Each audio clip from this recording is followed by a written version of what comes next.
two speakers. Our first speaker is an icebreaker. Yay, we love icebreakers. Mr. John Coleman Ritchie will be performing his icebreaker title of Before Now. It's speech number one, of course, from the basic, and his objective is to break the ice and get everybody to know a little bit more about our Toastmaster, John. Time requirement's 46 minutes. John's a grandfather of 7. You wouldn't believe it. He looks like a 20-year-old. An avid fisherman and a scuba diver, water guy. Come on up, John, and give us your icebreaker. Fellow Toastmasters, President and Carlos, our most welcome guest, of course. Okay, this is my icebreaker speech and entitled Before Now. And I didn't prepare when you were reading those rules off to me, Mr. President. It said, prepare to the best of my ability. And I was thinking, did I do this to the best of my ability? And I was like, well, I don't know. I think I kind of did with what I had, but my wife is ill this week, so there was a lot of, and she's kind of bedridden for a few days. She'd go, John, I need this, and John, I need that. So every time I was getting ready to do a little speech preparation, it was something else I needed to get or do for her, and I was glad that I was able to do that, but my speech won't be quite as prepared as I would have liked. But then again, there's a Dale Carnegie saying that there's 3 speeches that you always give, and you've probably heard this before. Bruce is saying, yes, I've heard that, and that's the one that you prepare, that's the one that you give, and the one that you wish you gave. So today, well, with all that anyway, we'll have something here. I really wanted to focus a little bit about where I've lived as I've been growing up before now. I was born in Richmond, Virginia, which is kind of was the capital of the South, those rebels down there in the South. And don't remember much about that. My father was, I didn't hear the ding-ding. My father was a doctor. My mother was an English teacher. And so I kind of grew up in a very great household. And when I got hurt a couple of times, I'd go over to my dad's office and he'd sew me up and fix me up. So that was all of a loving kind of household.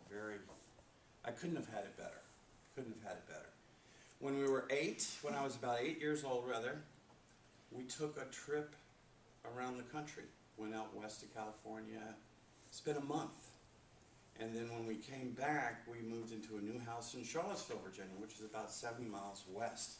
And this is where I want to focus a lot of my talk about, because it was such a beautiful area to grow up in. It's, of course, home to the University of Virginia and Monticello, the home of Thomas Jefferson. And it's a setting where it's just to the edge of the Piedmont, the rolling hills, and to the west of that are the mountains, the Blue Ridge Parkway, the Skyline Drive. And so we lived a little bit west of Charlottesville, closer to those mountains. So it was so beautiful there, and I really enjoyed living there. You know, went through high school, was a football player, played in the band, played the trombone, and I was really enjoying things. And of course, I was a little bit of a rebel as well back then, and I just couldn't help myself. I was from the South, you know, after all.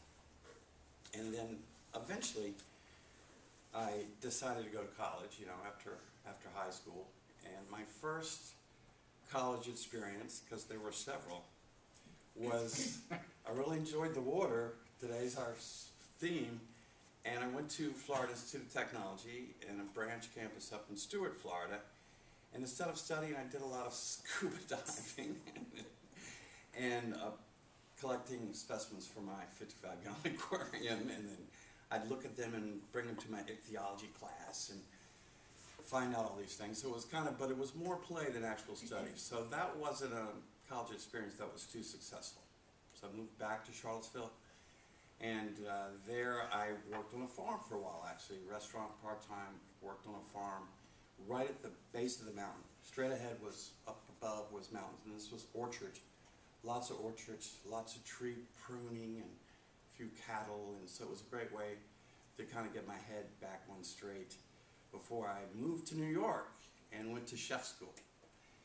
And that was what my career has mostly been, my life, a chef, Started out in the city of New York after I graduated and worked at a couple of the finest restaurants that they had there. The oldest private club, which is called the Union Club, and also Tavern on the Green, which is now defunct, I hear. They just auction everything off there, but that's a real touristy trap. But that was, and then a fine French restaurant called Le Périgord. So that restaurant was very high-end kind of food, and was a real neat experience. A real French chef, come from France, and worked for him for a while.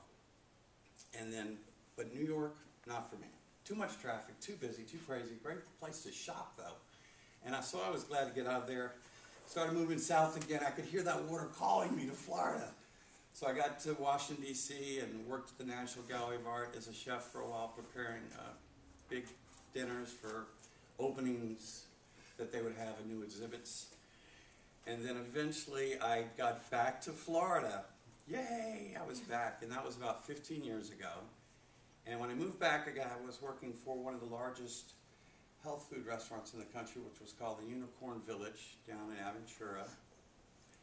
And then that lasted for about 2 years, and then I went on tour, kind of like a chef that would travel for big events. So it would be lots of golf and NASCAR and Super Bowls and things like that. But rolling that time, I met my wife.